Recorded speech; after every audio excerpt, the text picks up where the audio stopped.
welcome to another episode of Cosmos with Cosmos. And we got a high in the sky for May. Who are you, though? You didn't do that. Oh, yeah, I'm Liz. And I'm Mike. And we're here without Brandon. Brandon, it's we're recording this obviously live on May the 4th, so he's got a big Star Wars thing going on that he's doing with buddies and coworkers and stuff. So he's having a grand old time getting drunk to Star Wars right now. Well, we're here and we're going to talk about what's up in the night sky for May, as well as some recent astronomy news. Hey. You know what I just realized? That we were supposed to introduce like our book club today, and we're all going to give a book idea and then decide between the three of us which one we wanted to read. And so Brandon's not here, so we can't do that. So now we're going to put it off another week. Well, in 2 weeks. Well, okay. So, let's see what Brandon wants to. Okay, you text him and we'll discuss it maybe during the hangover or something. But for now, Mike and I are both drinking what we are calling the Rebel Scum. Hey. Which is not scummy, it's delightful, and I guess in this day and age, currently in this country and age, we would be considered Rebel Scum. Rebel Scum. Yes, we are. So I guess we should say what's in it. Oh yes, what is in it? In fact, this is kind of a variation of a recipe of what a friend of the show and friend of us, Anna, sent us. And so you say what's in it, because I don't really. Okay, can you say book recommendation today? All right, so it has, what does it have? It has bourbon in it. It has lemon juice. And this is where it kind of breaks down. This is where we were forced. We didn't have the stuff. All the stuff. So it calls for passion fruit syrup, which I don't have. Mm-hmm. So instead of that, what I used was peach. Peach syrup, and it gives a nice little delightful little flavor to it. And it has orgeat. And just to make sure that the almonds just are not underrepresented, we added amaretto to it. And so it is, it's delightful and dangerous and delightful. Oh, and what it is supposed to have instead of the amaretto is falernum. And I know I'm not saying it right, but falernum has kind of a melony kind of thing. Yeah. But it in the substitutes for it, because I had to look up substitutes, it said orgeat, so which is already in there, so that's why we went with the amaretto. So one day we'll find the and then we're gonna have to go to Eugene, the whatever, and try the true recipe that was sent to us. But this is just our little ode to Anna's recipe. It is very nice. It's very nice. Good. Jack made homemade a cold brew last night, so we blended cold brew with Nutella and Frappuccino powder on ice. Oh my god, that sounds so good. I do love Nutella. We never have Nutella, but I do. I know you're not a big Nutella fan. But I like Nutella. I like a hazelnut. All right, so this is what we need to do. We need to have Jack come out here. And Jack says 50-50 pear and peach syrup with a small amount of white pepper is a good substitute for passion fruit. Okay, that's good to know. That's good to know. I think I had already had a drink at that point when we're like, oh shit, it's passion fruit. And I was like, well, I'm not gonna buy it. And we wouldn't have it anyway. No. Okay, so what we need to do is we need to have Jack out here, and then Brandon come out, and we just make drinks. It's like I just want all of Jack's drinks that he makes. Drink fest. Yeah.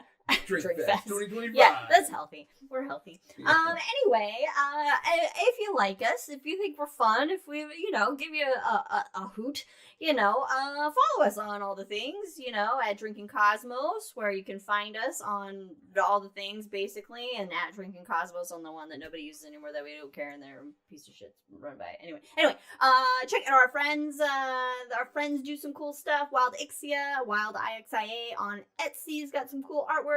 And then the real Mr. Proctor on YouTube. And of course, good buddy Jack, who makes awesome drinks and awesome everything, actually. Jack, who makes some really good stuff. The Rolling Bluffs Planetarium.com in Council Bluffs, Iowa. So check out his cool planetarium. If you're in the area, the Midwest. Southwest corner. Is it Midwest? Iowa. Is that the Midwest? I mean, Iowa looks like it's such a small state. I mean, we are in the western parts. So everything's big out here, but he makes his own Nutella. Of course you do, Jack. So yeah, if you're in Iowa or in I think it's on the border of Nebraska. Mm-hmm. If you're just there, if you're in the middle of the U.S., go to Look, Jack. I don't know geography at all. But also if you have a short attention span, or maybe you're busy, you got a lot of things to do, you can't sit around for an hour plus listening to our shenanigans, then we got some short form content for you. Check out every other Wednesday. We have The Shot, little shots of astronomy science down your gullet. So typically not more than 12 minutes, unless I'm giving it, then it might be a little bit more than 12. You average about 12. Yeah. It was supposed to be no more than 10 minutes. So yeah, and Liz was very it's got to be less than 10 minutes. Gotta be less than 10 minutes. And it's just every planetarium show I ever gave runs over because I just get so excited and talking about random shit. So we got one out now called about satellites. Oh no, Mars. Percy in the spacesuit is the last one that came out. Percy in the spacesuit. Yeah, so check that one out. That's a fun one. And of course, during the show here, we do have some rules, a little drinking game, if you will. If you hear any dogs barking, take a drink. It is Star Wars Day. Should we suspend that? Should we suspend? Well, we don't know how many Star Wars references we're going to make. If we suspend it, we will not make a single one. Yeah, so... But if we have it in there, we're going to have 1,000 I don't know. We probably won't, because we'll end up forgetting about it. So, if we make any Star Wars references or Lord of the Rings references, then take a drink along with us. But for now... Let's do it. You ready to get high in the sky? Yeah. You get high in the sky? Oh, you did it a little bit differently this time. Let's get high in the sky, everybody. All right, let's do it. What are we talking about today, Liz? Well, we do like to feature a constellation for our high in the skies, and this featured constellation is Cancer. Hey, it should be in July. What? Should be in July. No, it shouldn't be in July. It's a springtime constellation. It's my constellation. Yeah, it is your constellation. You are a Cancer. It means nothing. It means everything. There was a time. I have all the traits of a crab. Of a crab, yeah. So Cancer is it is Latin for crab. I know it's in this day and age. Why do we call Cancer Cancer? It's if you get cancer, does that also mean you have crabs? Yeah. Yeah. Okay. So Cancer the crab. It's a kind of a faint constellation. It's in the northern hemisphere. Yes, Zodiac. Get out of here, Brandon. Get back to your Star Wars Day. Celebrations. I said it means everything. I have all the traits of a Cancer. What are the traits of a Cancer? That crabby. Crabby. That pinchy. I do go sideways. You go sideways. And I'm pinchy. You're pinchy. You can be pinchy. But good looking. Do you have little eyes that come up and you go, ooh? Yeah. Anyway, okay. And that will rotate around. The constellation, which, yes, is a zodiac constellation. It's a constellation the sun travels through because it falls on the plane of the solar system as we project it on the sky, called the ecliptic. It's not going to tell you your future. It's just a collection of stars. We made up a pattern about it, and people said shit about it. It's this one, though. Check out our episode on astrology. Yeah, my rantings. It's a faint constellation. It kind of looks like a letter Y or an upside down letter Y. You're not going to see it in a light polluted city. But away from city lights, then you might have a better shot. Like here, where we live, away from the city lights, you might have a better shot of seeing it. The brightest star is called either Altarf, or Beta Cancri. I know, Altarf. It is 290 light years away, and it is a binary system. Hey. No surprise, most stars are binary systems or multiple star systems in the universe. And it's a binary system of an orange giant. So this is a star that is it's nearing the end of its life. It is off the main sequence, as it were, so it's no longer converting hydrogen into helium. It's moved on to other elements. Its inner insides getting more oniony as time goes on. And it's... Do you want to explain what the oniony is? Oh yeah, like the layers of its making of so hydrogen and helium, then it runs out of hydrogen, and so then helium it gets hot enough, and so then helium makes oxygen, and then eventually runs out of that. Oxygen makes carbon. It's got layers of these elements that it's made different through. things that are being made. Yeah, check out our episode. I'm sure we've done one on stellar evolution because I love it. But this is not a stellar evolution episode. So in a nutshell, it's it's heading out. It's getting bigger. Mm-hmm. It's getting wider. And guys, I mean, I'm heading out. Well, we're all gonna head out one of these days. I'm getting wider.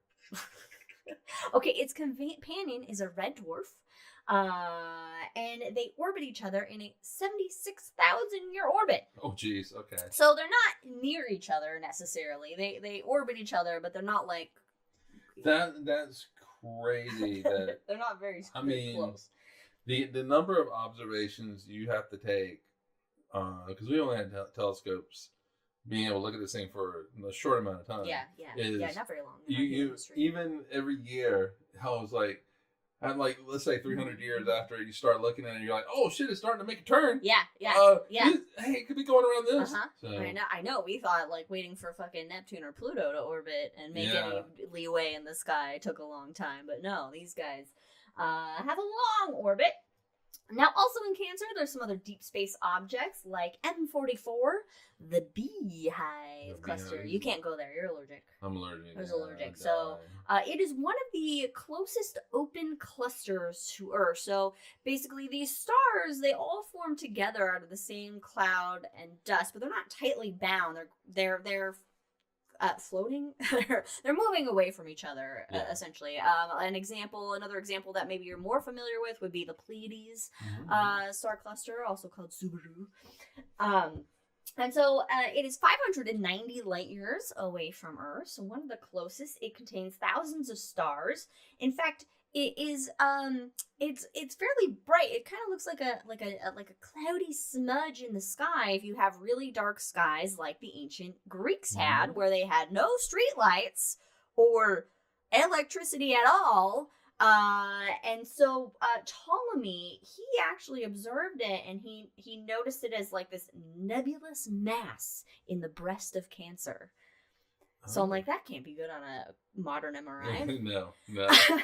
Or the little breast exams. Mammogram. Oh, but I think I've read, and I don't know because I haven't looked at it really through a telescope. Is that it?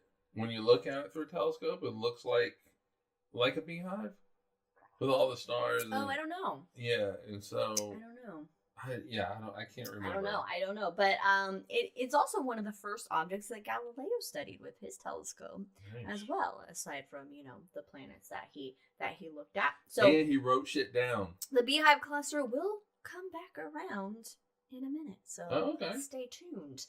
Other deep space objects in Cancer, one, and this I thought was kind of cool. It's called OJ287. It is a BL Lacertae object, which is basically a galaxy with an active galactic nucleus, aka a very hungry black hole. Hungry black hole.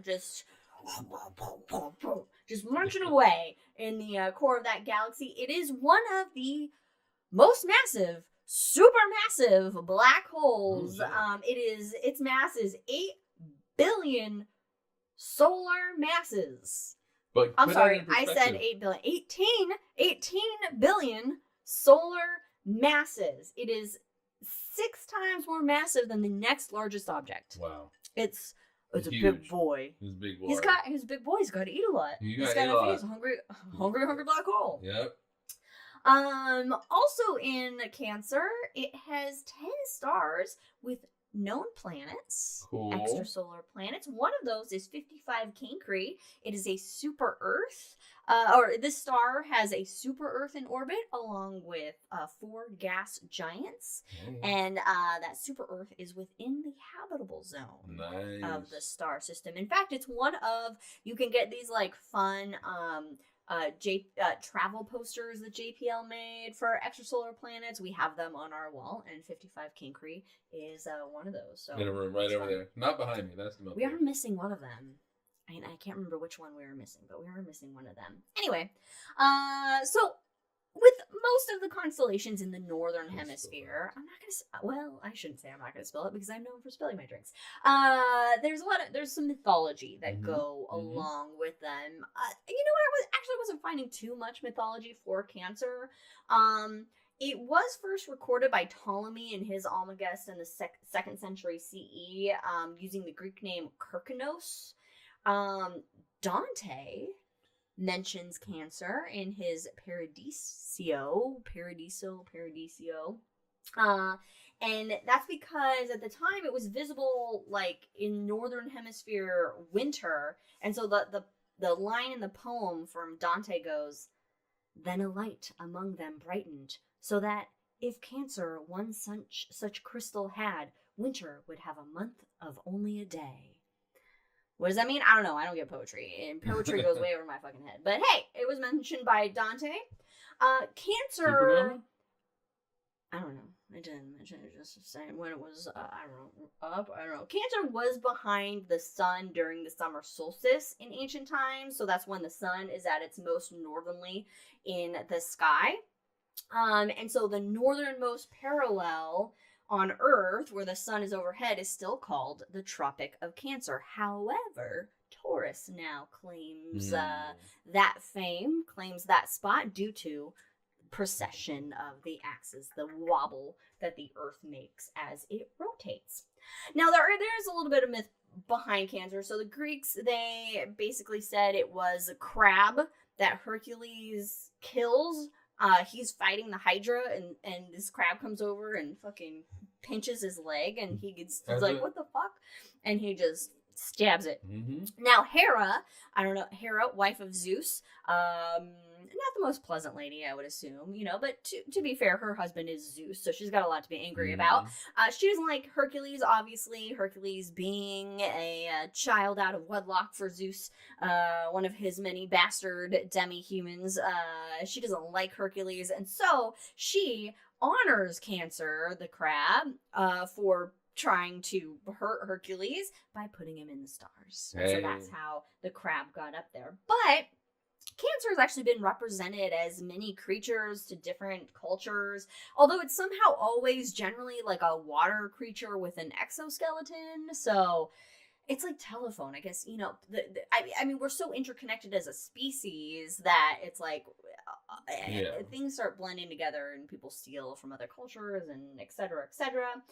In ancient Egypt, it was known as a scarab, which is not a water creature. I guess it's not. Well, I don't know. It's like a beetle, thing, right? But they can go in water, maybe. I don't know. It's got an exoskeleton. I just remember the Mummy. With and all the scarabs. Yeah. In Babylon, it was Mul Alul, which is a crab or snapping turtle. Oh, I gotta hear them out. All right, that's fun. 12th century manuscripts depict it as a water beetle. Okay. Or it's also been noted as a crayfish or a lobster, except for in China. In China, it is just part of the vermilion bird of the south. Hey. China does their own shit. All right. But it's had many names in these different cultures. Carcanos, Carcinus, Litorius in ancient Rome, which means shore inhabiting. Kirka/Kirkata in Sanskrit, and like more. Cool. Yeah, for being a pretty dim constellation, it seems to have been fairly But it's my popular. constellation. You are a Cancer. That's gonna be my next tattoo, and I'll put it right here. Just the big crab up there, and people will be like, where's his eyes going to be, like, coming forward? Down yeah, exactly, just right over my eyes. And then people are like, what is that on your head? I'm like, Cancer. And they're going to be like, what the? Guys, you're a sick man. Is what I got to be. All right, now, the sky is filled with many wonders, right? So, in the month of May, there's more to see than crabs. So, let's talk about some planets. Mars will be up early. In early May, it will be hanging out with Cancer. Hey. And then it will move into Leo the Lion, which is another springtime constellation. As we head in, we're deep into spring. We're getting closer to summer. So, springtime. About halfway through spring, I guess. Well, yeah. I mean, we just started May. Right. God dang. I don't know. How does time check out our episode on time for how that works. That's got to be a different rule. But Mars should be up all night long through the month of May. Venus and Saturn, they're going to be rising in the wee hours of the pre-dawn sky. But they may be kind of tricky to spot if you got a lot on your horizon. But there will be better visibility for them as the month goes on. They'll get higher later in the evening.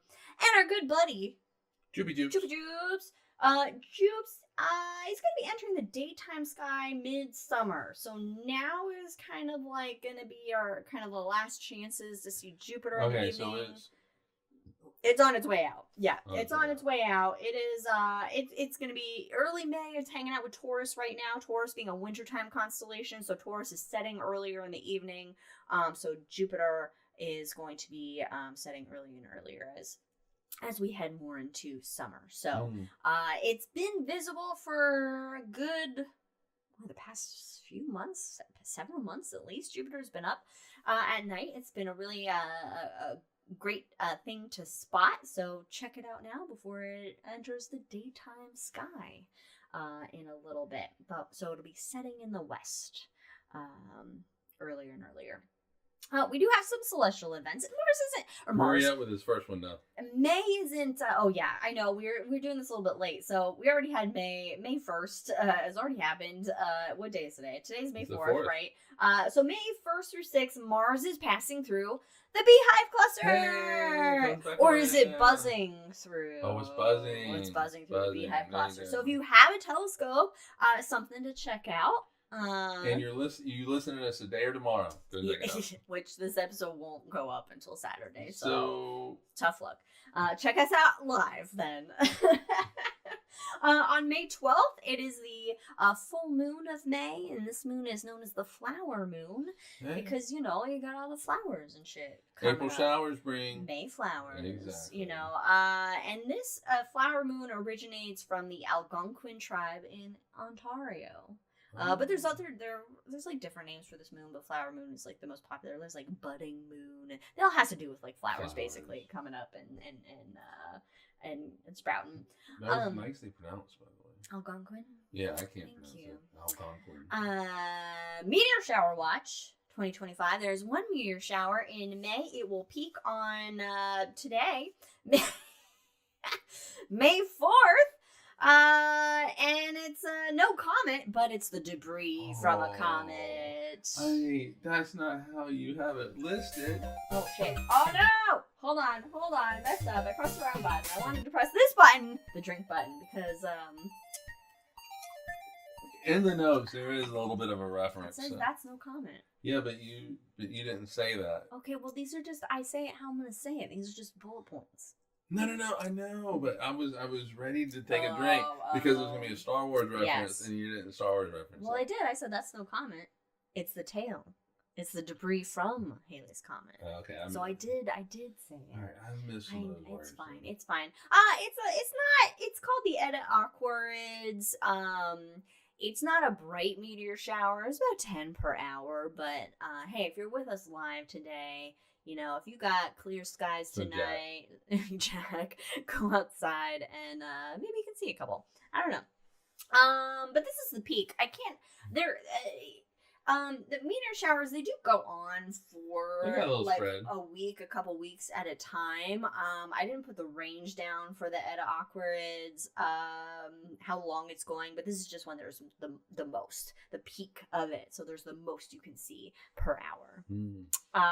All right. That's kind of all for the night sky in May. It's not a very, not a lot of shit's happening, which is fine because there's still plenty to gaze at and wonder at and just enjoy up there. My boy Cancer. Your boy Cancer. My boy Cancer. We should try to see if we can spot Cancer the crab. I don't know if we have clear skies now. We got clear skies. Maybe tonight we can try and see if we can spot it. We'll be in bed. It's a work day tomorrow. Anyway, we'll see. We'll see if we can spot it at some point.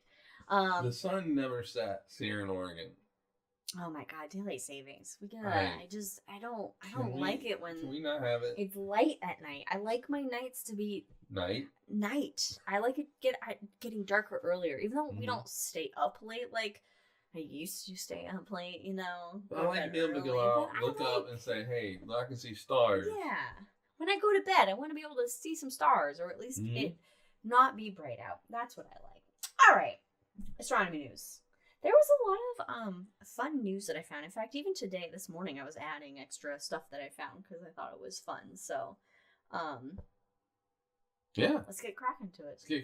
Beep, beep, beep. Astronomy news 2025 for May 2020. That was bad. I can't. I need to practice it more. I need to be like really in the moment. Okay. First bit of evidence. Okay, this is something that's been floating around for a bit. People have been looking for something like this. Okay, evidence of the controversial Planet 9 uncovered in sky surveys taken 23 years apart. Now, we're not talking about Pluto. Pluto's not a planet. It's not the 9th planet anymore. All right, it's a dwarf planet. Get over it. All right, but there has been a hypothesis that there is another planet. Now, they thought maybe about the size of, like, bigger than Earth, but... Yeah, it's like Neptune size. Like, well, hold on. They didn't know that yet, okay? That was maybe around the size of the Earth, or a little bit bigger than the Earth, that was hanging out way deep in the solar system, like, way out there. Because what astronomers have noticed is that some of the dwarf planets in the Kuiper Belt, or these Kuiper Belt objects, like, they're not necessarily, like, in their orbits where they would expect them to be, as if there is some kind of drag that's happening, some kind of pull from something. In fact, this is how Neptune was discovered, because Uranus was not quite where it was supposed to be, implying there was some gravitational pull that was causing some drag for it. So people did some math, and then they did the math, and like, it should be right here. And then they took a telescope, and they were like, oh, shit. They did it in a night. There's something right there. They found it in a night. So that's what they think is happening. There's another planet out there, a large body that is able to have enough gravity to cause a little bit of drag on these Kuiper Belt objects. Not a lot, but just something. But there's also some objects that their orbits can only be explained. Yes, they have like some... They have a different orbit than what is expected. Yes. And so the proposed object is supposed to be larger than Earth, with like this crazy eccentric orbit that takes it like super far out. But it's been really hard to spot. Right? We need to have like good technology, good telescopes in order to spot it. So what astronomers actually looked at were these 2 deep infrared surveys that were taken 23 years apart to show a possible candidate for this mysterious Planet 9. This team was led by astronomer Terry Longfan of the National Tsinghua University in Taiwan, and he delved into the archives of these 2 far infrared all-sky surveys. The infrared astronomy satellite IRIS was launched in 1983, and it surveyed the universe for almost a year before it was decommissioned.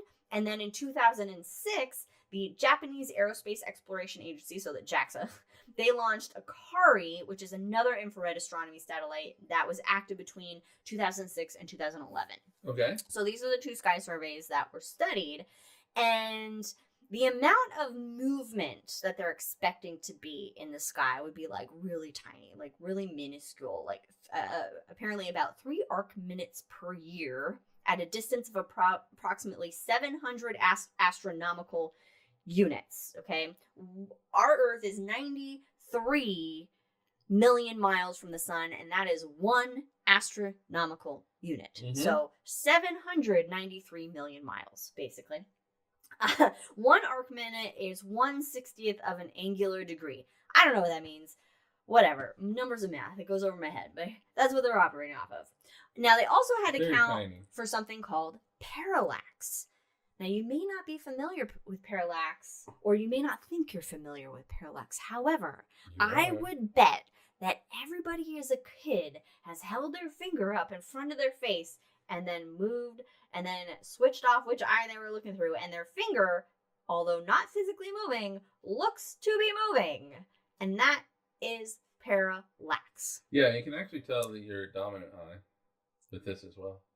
Why? So, because there's less movement? The one that moves less or doesn't move at all in some cases. Oh, so my left eye is my dominant eye. I'm left-handed, so I guess that my goes. right eye is. I wonder if your... Does your hand... This is 2 data points. Does the hand, your dominant hand, mean your dominant... data points. Okay, all right. It is 2 data points.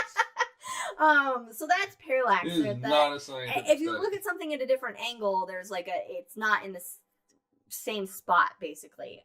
Not that it's moving, right? But it just looks like it's in a different spot. So they had to account for this parallax.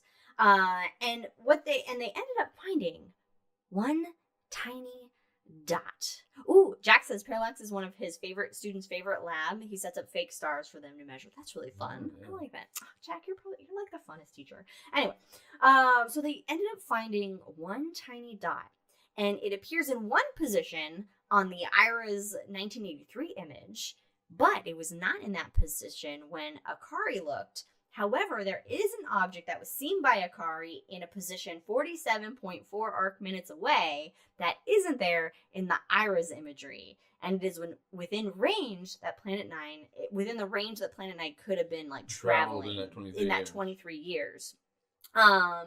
So they need more up-to-date observations of that area with a large field of view to account for movement since 2006, because some time has passed. Check out again our episode on time.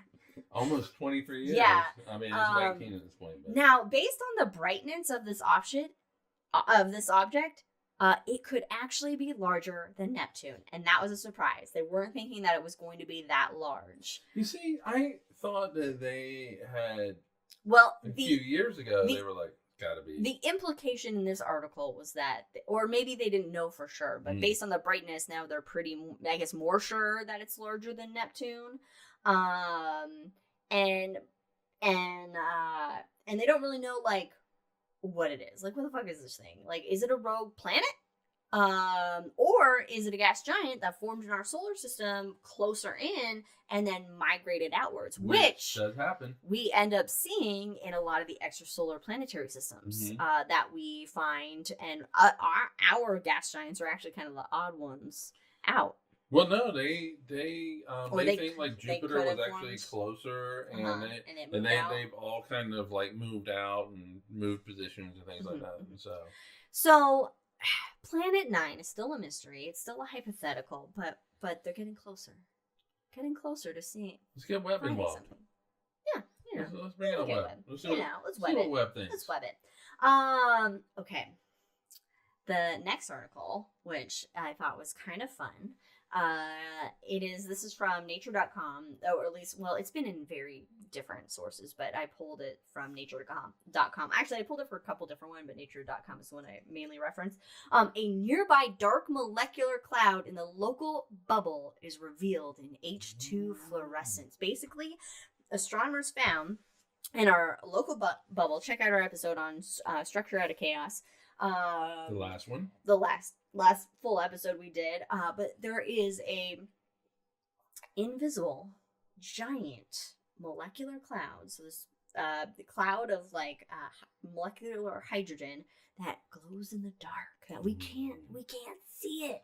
We can't see it with our eyeballs, but it's there. And they found it by looking at a specific wavelength of light. So now it's been long thought that there are a lot of dark molecular clouds that we can't see. And this dark molecular cloud is named Eos for the Greek goddess of the dawn. It is 94 parsecs from the sun, or 300 light years. Okay. It is 100 light years wide. And if we could see it in our night sky, it would look like, it would basically be, I lost my stat, 40 Earth moons lined up side by side. It's the closest known from Earth. In fact, here is a artist's depiction of what the molecular cloud would look like in our sky if we could see it. Which it's a bummer that we can't see it. How many things in our sky could we see that we can't see?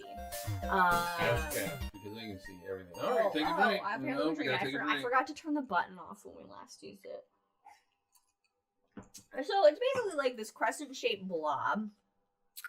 It's in the H2 far ultraviolet fluorescent line emission. It's the first time that this wavelength was kind of looked at. So it basically glows in the dark. Now, it's not going to be around forever. All right, there's a lot of radiation in space. All right. There's a lot of radiation. Breaking up all these particles and dispersing them, it's going to evaporate in approximately 5.7 million years. Oh, so again, we're at the perfect time. We're at the perfect time. To witness That'd be the perfect time to witness it. You cannot read anything into that statement, though. No. Because it's 5 billion years from now, there'll be another perfect time to see something. Yeah. Now, why does this matter? What's the importance of this fucking gaseous blob in our sky? Well, okay, molecular hydrogen is the most abundant substance in the universe. So by discovering and studying these hydrogen-filled clouds, astronomers can uncover previously undetected hydrogen reservoirs, and they can more precisely gauge the amount of material available for star and planet formation. Okay. So it leads into this larger, how do stars better understanding of the universe. Yes. So call your representatives and tell them to fund NASA. Oh, God. Well, I didn't even put that shit in this episode. No, but so we need to make those comments. Yeah. Check out our shot on funding NASA because it's real now.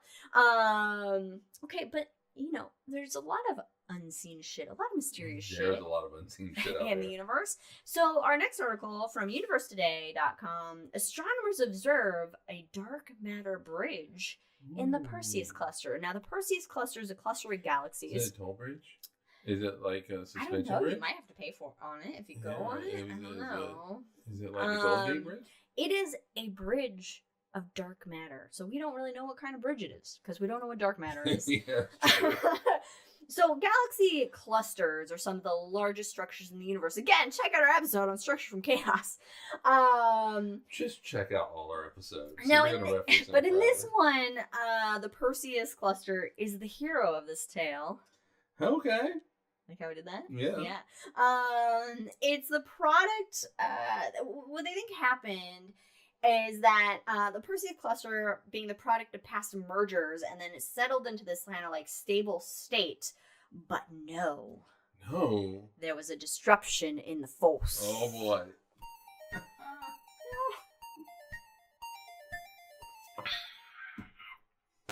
Okay. Subaru telescope in Hawaii, not the star cluster, but the actual telescope named after Island. In Mauna Kea. A South Korean team, they discovered this sort of dark matter bridge connecting Perseus to a subcluster of galaxies. Is it in Andromeda? No. Because they're connected.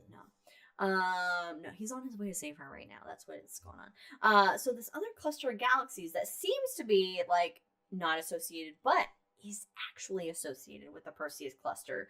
And it turns out that at some point there was a major merger of galaxies. Okay.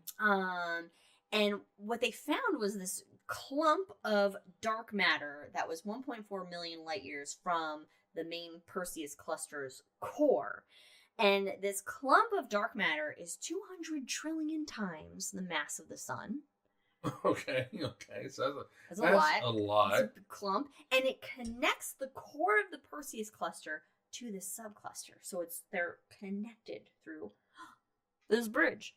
And it's the first direct evidence of past gravitational interaction between Perseus and a neighboring group of galaxies. Wow. So this is the first it's seen. And I do have a image of it. Here's the image of it if you're watching the video of this.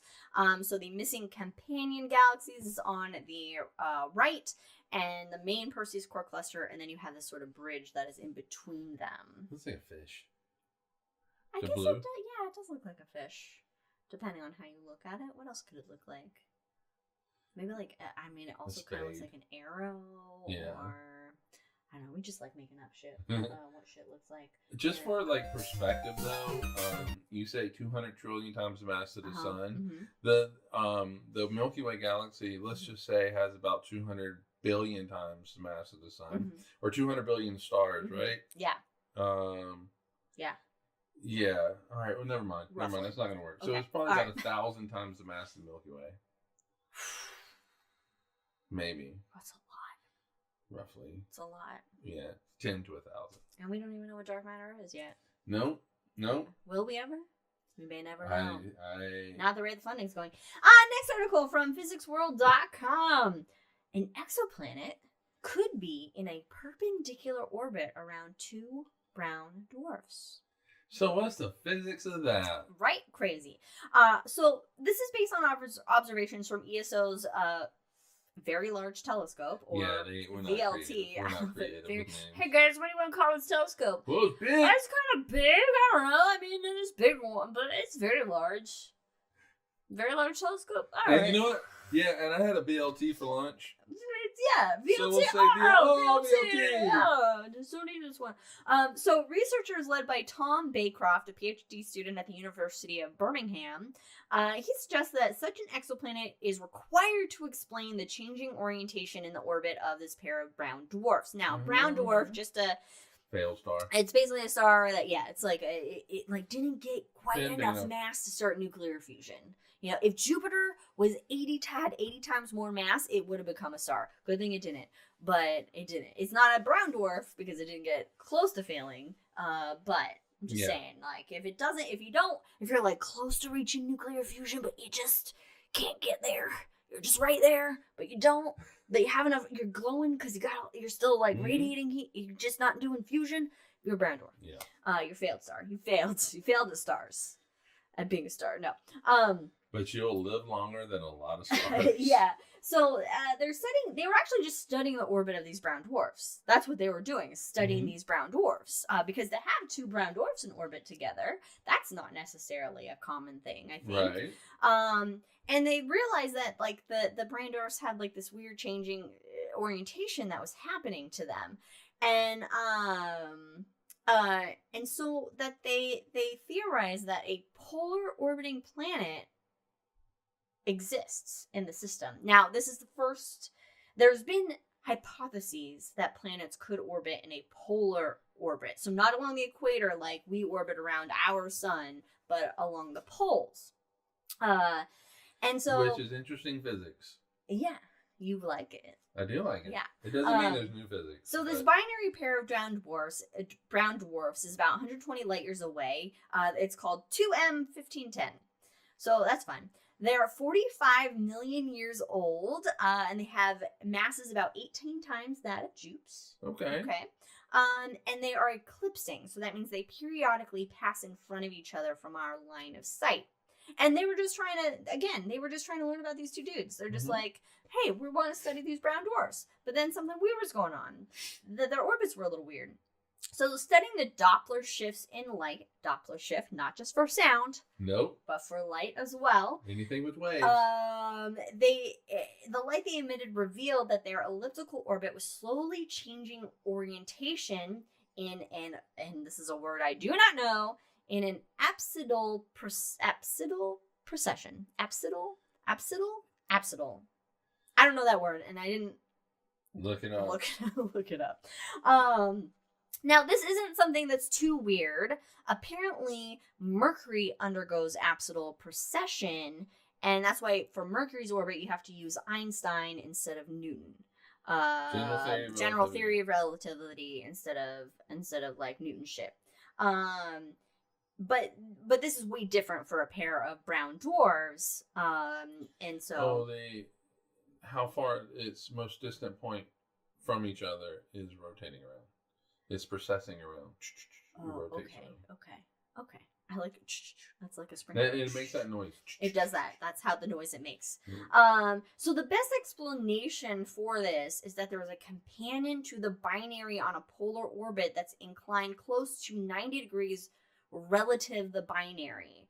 And the mass of this object could be anywhere between 10 to 100 Earths.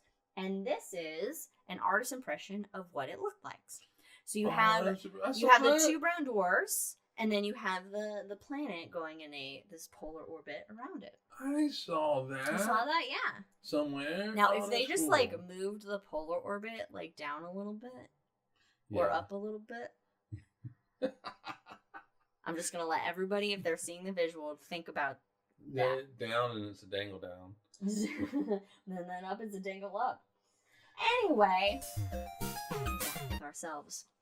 So that's kind of cool. Not watching this. So I thought that was really interesting. I mean, look, most of the shit goes over my head anyway. But I just find it really like fun that we're in a time where it's like we have this base technology to kind of like they don't know that that's happening. That's not confirmed yet. That is just the best explanation for what's going on with these two brown dwarfs and why their orbits are a little bit funky, and changing like they are. And so that one thing is like, hey, now we can use other telescopes and do other research to actually find this planet that could possibly be there. And it will be the first, I think, extrasolar planet, or first planet in a polar orbit like that. Oh, okay. I don't think there's any other planet that's been found that's in a polar orbit, but it's hypothesized that it does exist. And are there any exoplanets just around brown dwarfs? Gotta look that up. I don't know. And name one. Jack says stellar ED. Name one star Viagra and the other is Cialis. This is just sitting in bathtubs. That's great. All right. Next bit of news. Also to do with forming planetary systems, possibly, or stellar systems. Protoplanetary disks captured by ExoAlma astronomers in extraordinary detail from IFL Science. I fucking love science.com. No. So the ExoAlma project, this is using the ALMA telescope in Chile. So it's an exoplanet, ExoAlma. So they're looking for exoplanets. They're looking for basically planetary formation. They're studying these protoplanetary disks. So our sun, it formed from a big cloud of gas and dust, and our planets formed out of this disk of material in orbit around the sun. All those particles came together and formed what we know of as the planets today. When the sun turned on, basically, the solar wind kicked on, swept out the excess debris, and we're left with the solar system we know and love today. For the most part. For the most part. Yeah. Yeah. I mean, there's some turbulent times, and we're in one of those. But anyway, so using the Atacama Large Millimeter / Sub-Millimeter Array, ALMA, telescope in Chile, they're refining their methods to search for and image these protoplanetary disks. I love how it's like large millimeter, but we're also sub-millimeter. We don't quite know, so we're gonna do give a both. range. You gotta have your options open. It's like, when we go traveling, you gotta have fountain in case you fall in a fountain close. Fountain close. You gotta have your bases covered. So they're basically studying these protoplanetary disks that are forming around the host stars, and they're looking for the effect that the planets have on the surrounding environments. According to Christophe Pinte, an astrophysicist at the Institute of Astrophysics and Planetology of Grenoble at Monash University and co-PI of the ExoAlma team. That's a hell of a business card. I know, right? He says, it's like trying to spot a fish by looking for ripples in a pond, rather than trying to see the fish itself. Okay. So they're trying to observe this planet formation through through all this dust and gas that's there. And so what they were able to find is very minor disturbances in protoplanetary structures, likely caused by young planets that are emerging from the debris that's there from all that, so you've seen the planets be born. And yeah, basically. Mm-hmm. And from this study, there's been a total of 17 papers published about this. And of course, and I did pictures this episode. So here's a picture of some of those accretion disks. So these are all planets are forming within these disks of gas and dust here. Wow. Except for that one where it just looks like there's just a whole... Yeah, there was some weird one where there was some it had different wavelengths, and I didn't bring it up because I was like, I don't know how to talk about Some of them look like little pictures of protozoa under a microscope. You know what? It's actually really funny how if you look at kind of the microscopic world on Earth, or like deep sea stuff, you see like similar patterns and similar structures in the macro of the universe. Right. You know, it's very interesting how there is that connection that is there. Jack says blueberry pancakes. Yeah! Blueberry pancakes. So these are just, these are going to have planets probably one day. They're forming. I really wish, like, that, like, we were Q and that we, like, could live forever. And then, so we see how it is now and then go to this place 500 million years from now and see what forms out of it. It sucks seeing the snapshot now. You don't, it's like taking a snapshot of a baby, but you never get to see the baby grow up. That sounds the really... baby exists. Yeah, it sounds like really bad, like, because we die in the situation or whatever. But, but we never get to see it grow up. So we never get to see... Yeah. All we can do is just think about... Yeah. What's the solar What's system? It going to be like? How many planets is it going to have? Is there going to be life that shows up? It's, I mean, but it's amazing that our technology has advanced to the point where it's at, where we can see these protoplanetary disks. Whereas, like, I mean, you can look at, I mean, there's the Pillars of Creation image or the Orion Nebula, and we can see these, like, eggs, these basically pockets of dark gas and dust where we know that there's stars forming inside them. But now we can also see, depending on what we're looking at, we can actually see the disk of material that planets are going to form from out of those, which is just so fucking cool. I know.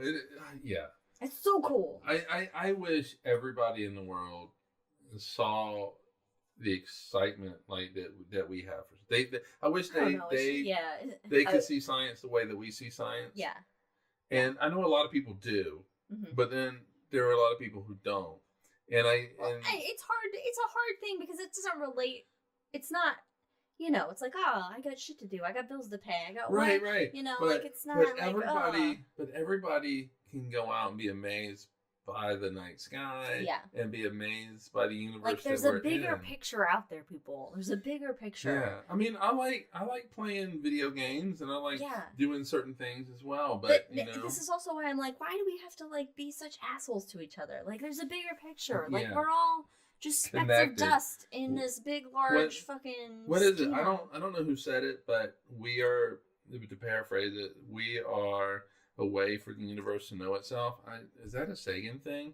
I don't know. But I've heard that before. And I'm paraphrasing it, but oh my god, yeah.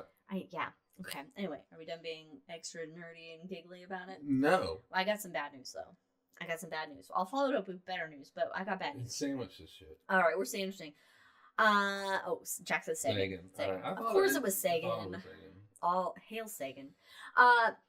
Psyche, the Psyche spacecraft. This is a spacecraft that's actually an ASU project. Alma mater, represent.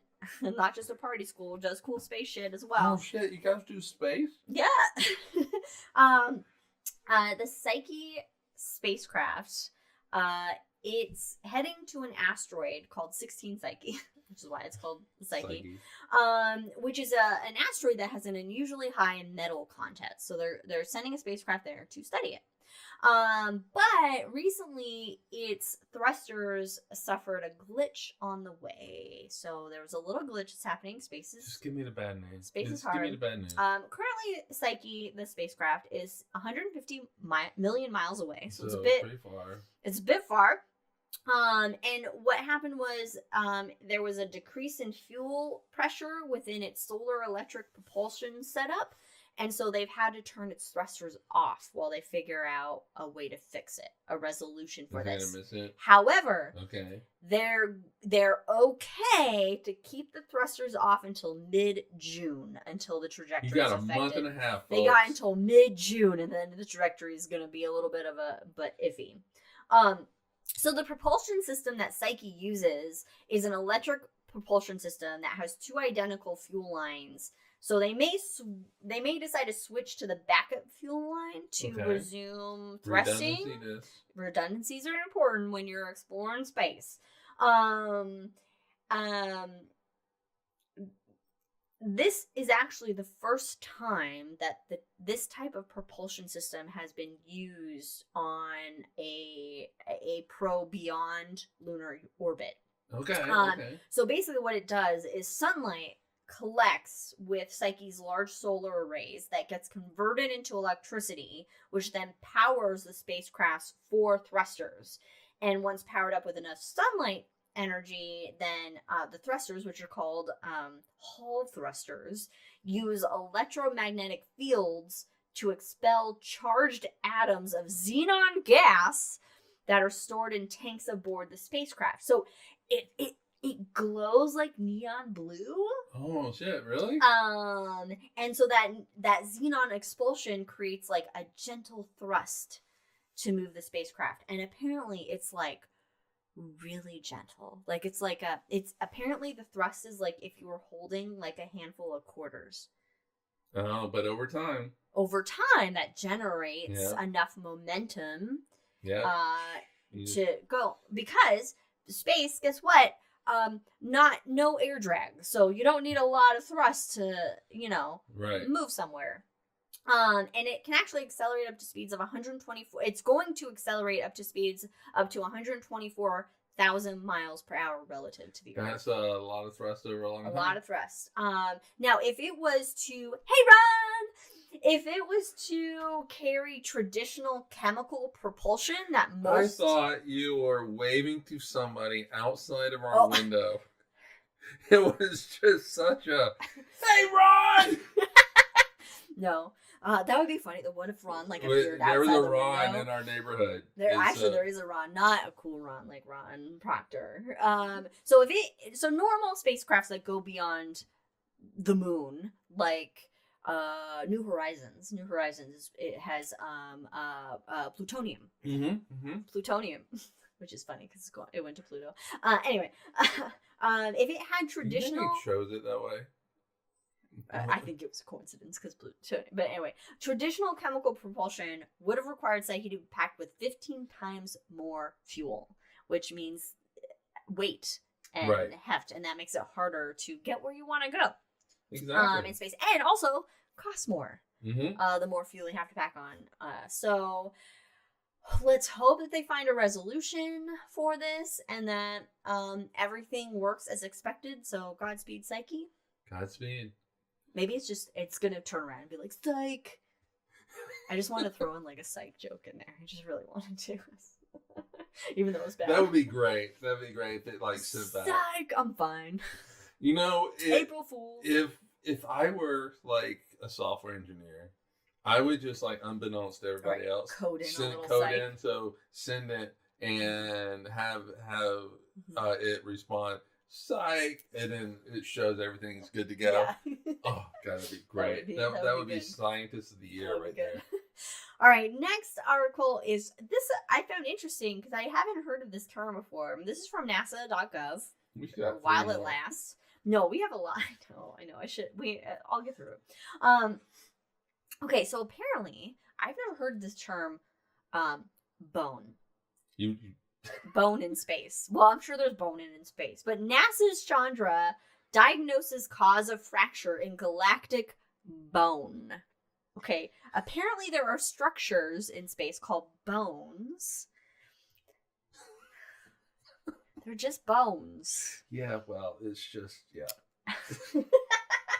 Okay, so these enormous structures resembling bones or snakes, which are found near the center of the galaxy. They are elongated formations that are seen in radio waves and are threaded by magnetic fields running parallel to them. So here's the image of this bone. All right, so this long thing in the middle of the image, if you're watching the video. This one is called G359.13142-0.20005. And they've discovered in this one there's a fracture in it. They found a fracture in the bone, and they've discovered what is possibly have caused the fracture Did play in football? her bones. It's possible. You gotta watch the skateboarding. Yeah. Not enough calcium, a calcium deficiency. Yeah, There's so not a lot of calcium particles in the molecules in this. No, but apparently, this bone, by the way, this length of filament that you see, it's about 230 light years long. It's the longest and brightest of these type of structures that has been seen so far. But what's caused the fracture it was struck by a fast-moving, rapidly spinning, as they all are really, neutron star or pulsar. Oh shit! And so this shows take your Boniva, get your calcium in. So this shows the pulsar that's kind of there, and that's where the fracture has occurred. So it slammed into it, basically.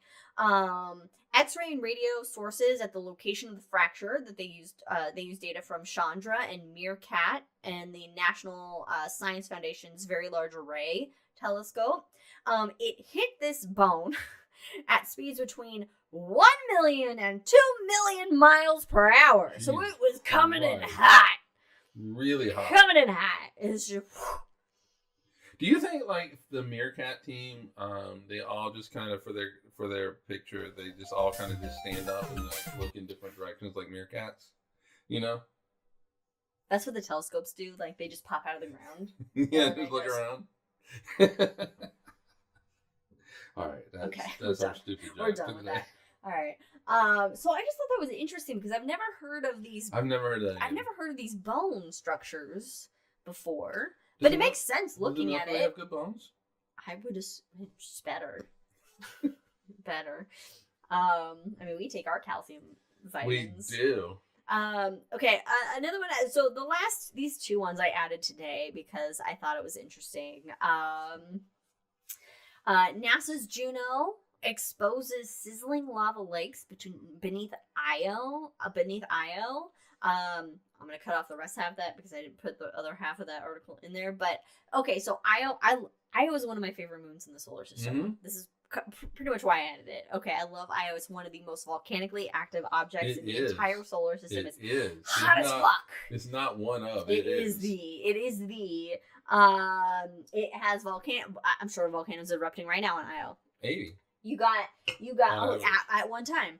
You got basically a lot of gravitational friction happening between Jupiter and the other moons that are kind of stretching and squishing Io. There's this, so it's creating a lot of internal energy heat that is keeping it molten and active and explosive. It's just, it looks like a moldy cheese pizza that you just still kind of want to eat if you're really like hungry the next day. But it smells like sulfur. It smells like sulfur, yeah, a lot of sulfur. Don't smell the pizza. It's Satan's moon.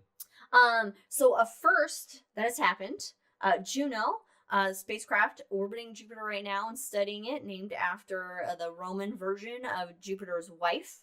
It would be Hera in Greece. Mm-hmm. So, she's just keeping an eye on her husband. So this was the first time that they were able to map the subsurface temperature of Io. And the Juno's microwave radiometer, MWR, it was actually designed to study Jupiter's deep atmosphere, but they directed it at Io, which I'm like, hey, fun, use your shit, yeah. And what they found was evidence of still warm magma that hasn't solidified below Io's cooled crust. Yeah, that's gonna be tough. Yeah, because of what's going on. Yeah, but it confirms that there's magma hanging out there, and it is at every latitude and longitude. There were these like cooling lava flows. So all over Io, you have this happening. They also determined that the most energetic eruption in Io's history, which was first identified by the infrared imager during Juno's December 27, 2024 Io flyby, was still December 27, 2024, still spewing lava and ash as recently as March 2nd. Wow. Still going off. Still going. Still happening. So they have more observations planned on May 6th in a couple days. And it's going to, when Juno flies by Io at a distance of about 55,000 miles, which is Not far. I mean, it's far, but it's not far. Yeah, it's what is that? One almost is less than half distance between the Earth and the Moon. Yeah.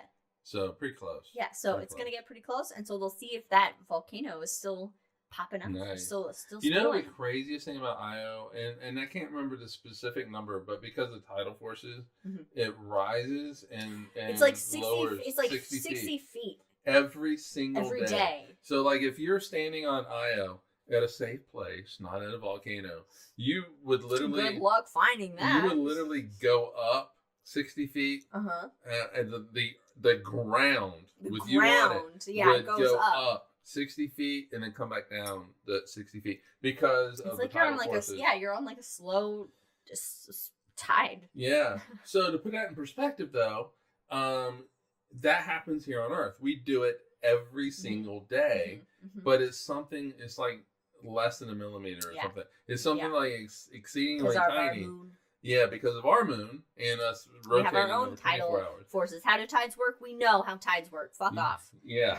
And so that Io is the coolest fucking little moon. I love Io so much. It's really one of my favorites. It's just. Well, I also love volcanoes, so. Yeah. Because we're gonna jump in one. Yes, one day. I would love to jump in a volcano to die. That would be so great. Yeah, that's what we're gonna do. Aside from being in like a true crime documentary as the victim, like that would be a great way to die. Wait, hold on. What? Yeah. A true documentary? True crime, yeah. It'd be fun if I was like murdered and it was like a big mystery surrounding it, and then there were documentaries about it, and then my ghost could be like, ha ha ha ha ha. Only I will know. I'd rather us just. Yeah, no, I mean, I would rather jump into a volcano. Quicker. Yeah, we'd have the ring. We'd have a ring. Yes. And then we'd jump in and like throw it up a little bit, and we'd try to catch it on our fingers, but then we would just melt and die.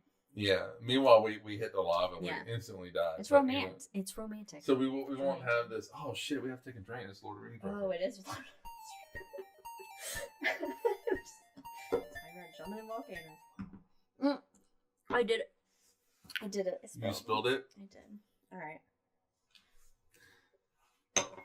Last article. And we're doing it. This goes out to one of my favorite planetarium shows because I'm a history nerd as well as a science nerd. And let me guess. Okay. You already know what it's going to be because you've read the notes. Secret Lives of the Stars. No. Not Secret Lives of Stars. Not Two Small Pieces of Black Glass. Holes. Not black holes. Wonders of the Universe. The OG ENS Black Holes with Cosmic Dragons. That is one of my favorites. But no, that wasn't ENS. That was Clark. That was Clark. That's right. That was Clark. Sorry. Stars of the Pharaohs. Yes. Stars of the Pharaohs with Gimli. Narrating. John Rhys Davis was the narrator of I it. actually haven't read this bullet point. I saw this article and I read it last night because I saw it. I kept seeing it and I was like, you know what? Fuck it. I'm gonna add this because I love this. So this comes from Live Science. I pulled it from livescience.com, but I saw it on other websites. But ancient Egyptians drew the Milky Way on coffins and tombs, linking them to the sky goddess. Study finds.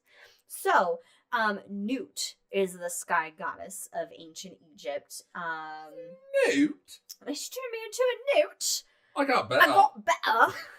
Different type of newt. Anyway, Newt spelled N-U-T like nut. Okay. Like nut, but Newt. Not N-E-W-T. No. And this is a sky goddess, and she's usually depicted like naked, of course, and like an arch over the earth as like the earth's protector and a symbol of the sky and that sort of thing.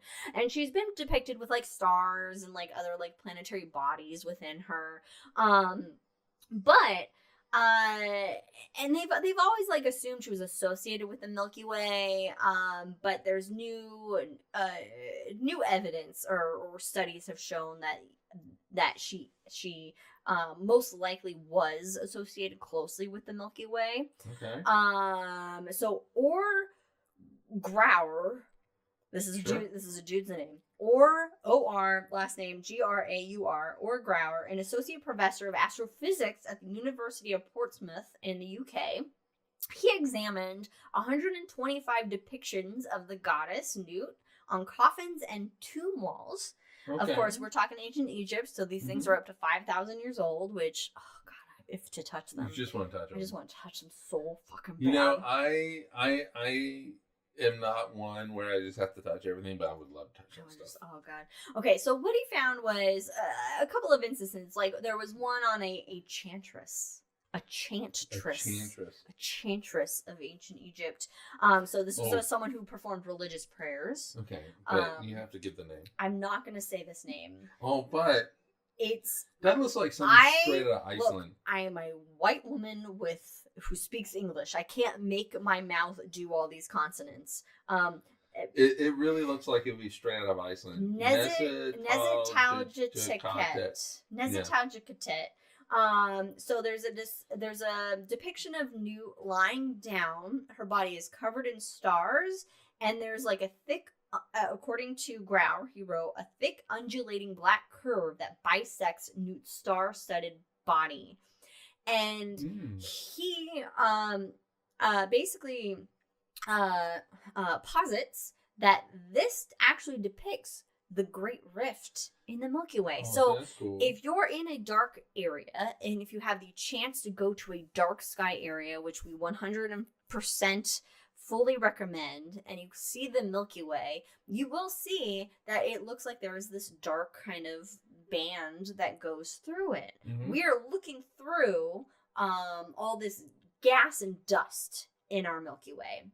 And so that gas and dust in that area is very thick, and we can't see what's behind it. So it looks like this dark band, and it's called the Great Rift.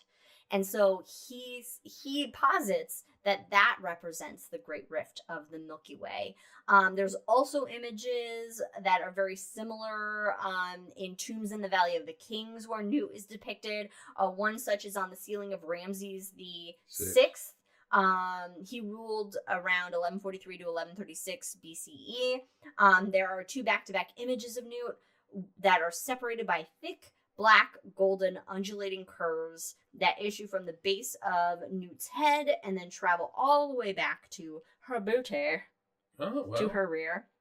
And so what they're thinking is that the ancient Egyptians may believe that this association helped her protect the earth.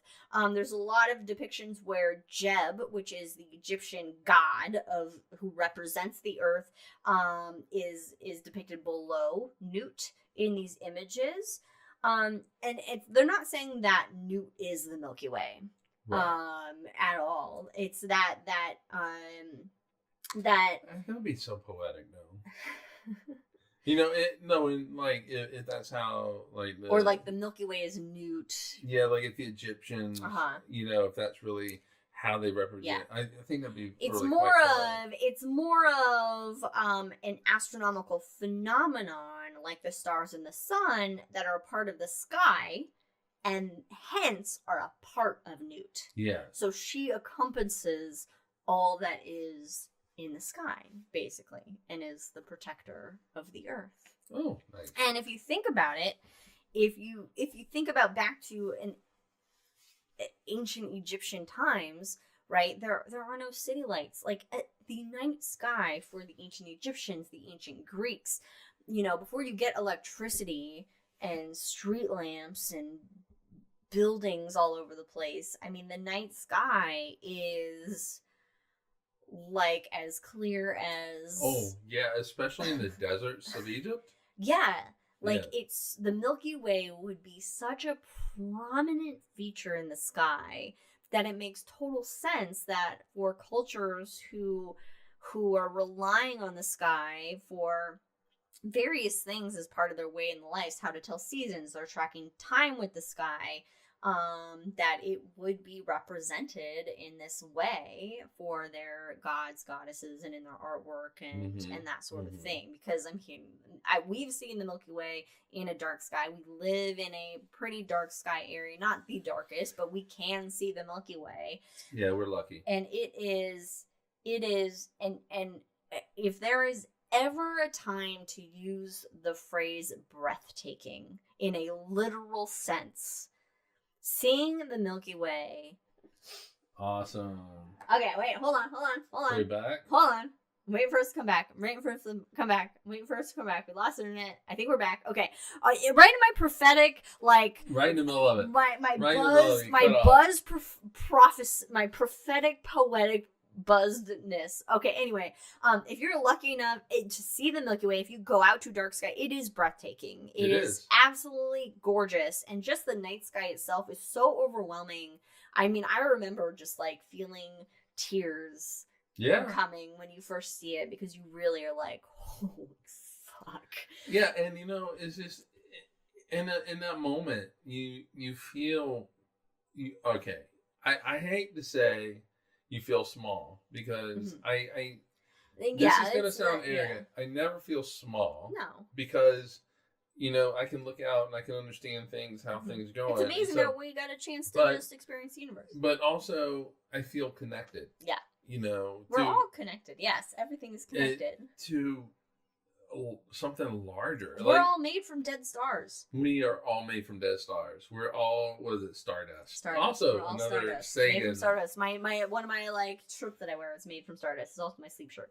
But anyway, so I wish I could I don't know, just what ancient cultures must have thought, how they interpreted everything is just fascinating to me, and the meaning that it brought to them. So so that's why I wanted to include this, because it melds the history with the astronomy and just shows the importance of the universe and the night sky on really just the entire at least our species on this planet. And it's just fun.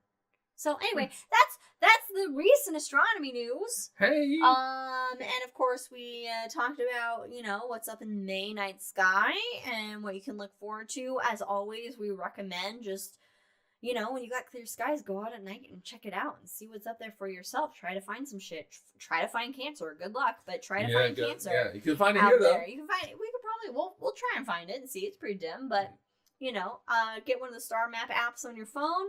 Help you identify some stuff, and just our astronomy and space is important.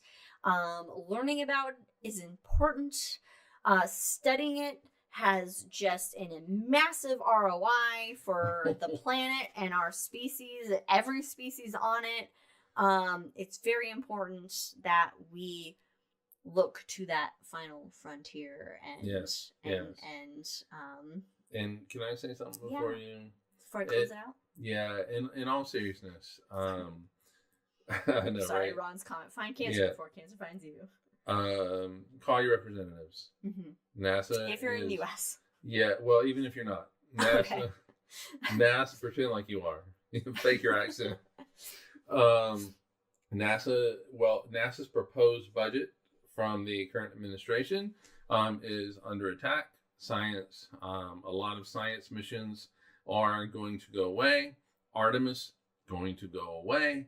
And looking at simple things is like tracking hurricanes going to go away.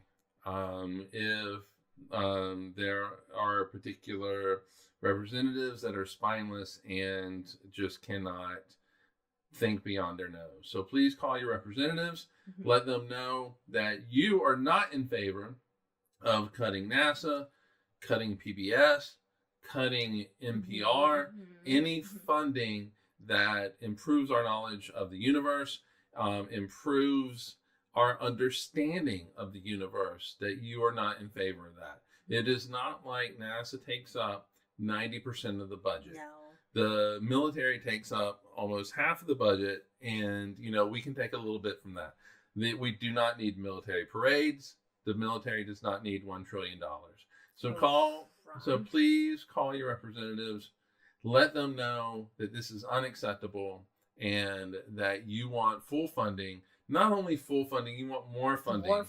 For these things. NASA, PBS, and NPR. This is Sesame Street, guys. Yes, this is we are educating not only ourselves, but we are educating future generations. If Mr. Rogers was still alive, would you fucking cancel him? No! What would Mr. Rogers do? And remember, it is not A1, it is AI. And thank you for our well-educated fucking whatever her name is, whatever she does. We don't Secretary. care. We don't give a please shit. call your representatives. Yes. In all seriousness, call your representatives. Mm-hmm. If you don't know what to do, check out our shot on calling representatives. 5calls.org. Check it out. Call it, and in 2 weeks we will be back. This is going to be an episode from me. I am not telling what it is going to be Mike's top 10 astronomical discoveries. Liz and Brandon will not know what those discoveries are until we talk about them. So it's exciting. Yes. Will we agree? Will we disagree? I don't know. You'll have to find out. What are your thoughts? So exactly. So join us in 2 weeks. Let us know what your top 10 discoveries are. Mm-hmm. And thank you for listening. Mm-hmm. Follow us on all the things. Mm-hmm. And if you're with us now, or you want to see what happens after the main show, then stick around or check out The Hangover with Cosmos. So we'll see you next time. Cheers.